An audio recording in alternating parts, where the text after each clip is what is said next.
Contradiction ہے ان لوگوں میں. دیکھیے ڈائیکاٹومی دیکھیے. اور پھر برطانیہ میں تمام یونیورسٹیز میں سب سے اہم کورس آج جو لوگ کر رہے ہیں وہ کر رہے ہیں اسلامک بینکنگ کر رہے ہیں MBA میں. جاپان اجازت دیتا ہے اسلامک بینکنگ کی. سنگاپور ملیشیا میں اسلامک بینکنگ کی اجازت ہے. حکومت کو چاہیے. آج ہندوستان میں ہماری گروتھ سٹوری لکھتے ہیں کہ گروتھ سٹوری کم ہو رہی ہے, گروتھ ہماری کم ہو رہی ہے, انفراسٹرکچر میں پیسہ نہیں ہے ہمارے پاس. بھائی یہ تمام چیزوں کا آپ کے پاس ایک ہی ہے, آپ اسلامک بینکنگ یا انٹرسٹ بیس بینکنگ کو سٹارٹ کریے. آپ دیکھیے $300 بلین اگر اس ملک میں آئے گا تو کتنا انفراسٹرکچر کا کام ہوگا.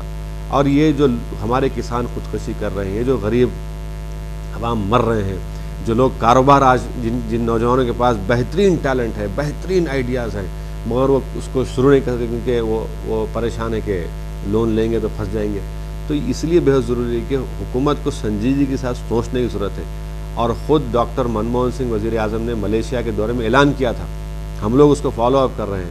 اور میں نے خود اپنی جانب سے ایک پرائیویٹ ممبرز بل پارلیمنٹ میں ڈالا ہوں. انشاءاللہ تعالیٰ وہ آئندہ کسی سیشن میں اس پر بحث ہوگی, ووٹنگ ہوگی. مقصد یہ ہے کہ ملک کو معلوم ہو کہ بھائی آپ اسلامک بینکنگ کی بات کرتے ہیں, سمجھتے ہیں کہ شریعت کو نافذ کرنا چاہ رہے ہیں. بھائی ہم شریعت کو نافذ نہیں کرنا چاہ رہے ہیں. ہندوستان ایک سیکولر ڈیموکریسی ہے. ہم یہ کہہ رہے ہیں کہ آپ اپنے بینکنگ نظام میں تبدیلی لے کر آئیے تاکہ یہ جو ہر سال 1.5 لاکھ کسان خودکشی کر رہے ہیں, لوگ پریشان ہیں, ان کو ایک موقع تو ملے زندگی گزارنے کا عزت کے ساتھ انسان کے طور پر. تو اس لیے بہت ضروری ہے کہ ایک تو پولیس اور حکومت ان کے خلاف کوئی کمپرومائز نہ کرے, سختی سے ان ظالموں کو کچلے. اور دوسرا مرکزی حکومت کو چاہیے کہ وہ سنجیدگی سے غور کرے کہ کیسے اس اب جو موجودہ نظام ہے بینکنگ کا نظام ہے تو بہت پریشان ہے, لوگ پریشان ہیں اس سے. اسد صاحب میرا اپنا ذاتی مشاہدہ ہے اور بڑے دکھ کے ساتھ میں یہ دیکھتا ہوں کہ یہ ویسے تو سارا ہی ہر ویج ارنر پریشان ہے, لیکن یہ آٹو والوں کو جب میں دیکھتا ہوں کہ وہ بیچارے صرف آٹو میں پیٹرول کی جگہ گیس بھرانے کے لیے گھنٹوں ان کو قطار میں ٹھہرنا پڑتا ہے.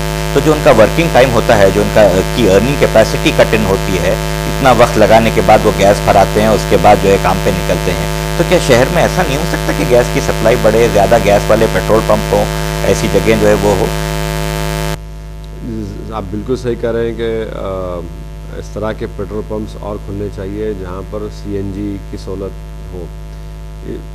میں نے کئی لوگوں کے تعلق سے نمائندگی کی ہے, مگر اس میں ایک پرابلم یہ ہے کہ مشکل جو پیش آتی ہے وہ بتاتے ہیں کہ پیٹرولیم کمپنیز کے اس کے لیے بڑی زمین کی ضرورت پڑتی ہے.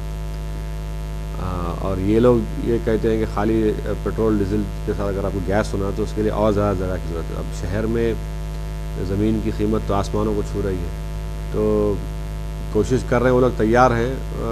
اور زیادہ سینٹرز کو کھلنا چاہیے, یا پھر لوگ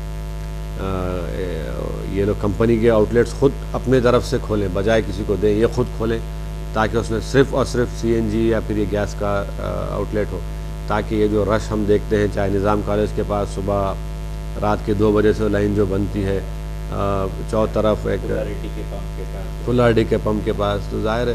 مگر یہ دیکھیے یہ بہت ضروری ہے. گیس کے تحت اگر ہمارے آٹوز چلیں گے تو ہمارے آب و ہوا میں, انوائرنمنٹ میں جو گندگی ہے, جو جراثیم ہے, سب کم ہوں گے. جی ایک ضروری چیز بھی ہے. اسد صاحب یہ وقت کی جائیدادیں جو ہے ان کے تحفظ کو لے کر, ان کی بازیابی کو لے کر بہت سارے سوال کھڑے ہوئے ہیں, یا ایسا لگتا ہے کہ برابر کام نہیں ہو رہا ہے. اس ضمن میں کیا کہیں گے آپ؟ مجلس کی طرف سے ہمارے اراکین اسمبلی کی نمائندگی کی طرف سے تو کئی جائیدادوں کا تحفظ ہوا ہے, اور بھی ہونا چاہیے. حضرت بابا شرف الدین صاحب قبلہ رحمۃ اللہ علیہ کی کئی 100 ایکڑ زمین ہے, مگر کم سے کم مجلس اس میں سے 70-75 ایکڑ زمین تو حکومت سے حاصل کی, اس کو وقف بورڈ کے حوالے کیا. اس کے لیے بہت محنت کرنے کی ضرورت ہے غیور صاحب. اب آپ دیکھ رہے ہیں کہ ایک شفیق مہاجر اور اکبر الدین اویسی کی محنت کی بنا پر درگاہ حسین شاہ ولی کی زمین کا ہائی کورٹ نے فیصلہ دیا. پھر سپریم کورٹ میں ایک تھوڑی ہم کو جو کامیابی ملنا تھا نہیں مل سکی. ایسے کئی جائیدادیں ہیں جن پر اگر ہم قانونی طور سے صحیح محنت کریں گے اور اچھے طریقے اخلاص سے کام کریں گے تو ہم کروڑوں روپے کی جائیداد کو بچا سکتے ہیں, اور یہ قوم کا اثاثہ ہے. اس سے ہم کئی فلاحی کام بھی کر سکتے ہیں, جس سے تعلیم کی طرف اور غریبی کے خاتمے کی طرف کئی پروگرام ہم بنا سکتے ہیں. اور آج ضرورت اس بات کی ہے کہ ہم اپنے ان جائیدادوں کا تحفظ کیسا کریں, اس کے بارے میں سوچنے کی بہت ضرورت ہے.